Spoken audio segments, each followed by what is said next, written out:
would like to show you how you can transfer files from an Android device to ULEFONE Note 16 Pro. By opening Play Store on both and getting free app called Send Anywhere. When it's ready, launch it.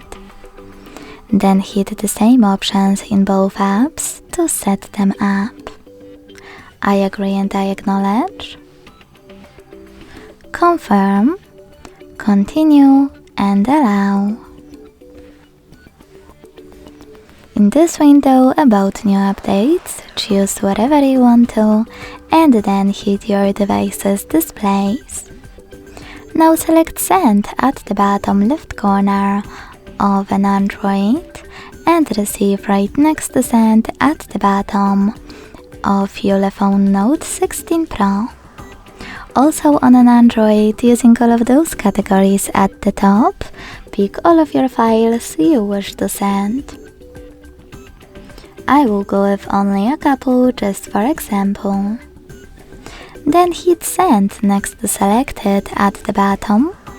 Got it, in Here's Some Tip pop-up and decide which connection way you want to use. To connect by inputting this key, hit Input Key section, type in all of those numbers and hit Receive button. To scan the QR code, use scanning icon above User Guide.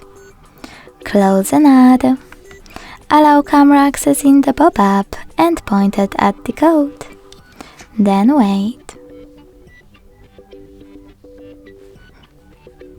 As you can see, after that, all of my files were successfully transferred. Thanks so much for watching. If you enjoyed this video, leave a like, comment and subscribe. Bye!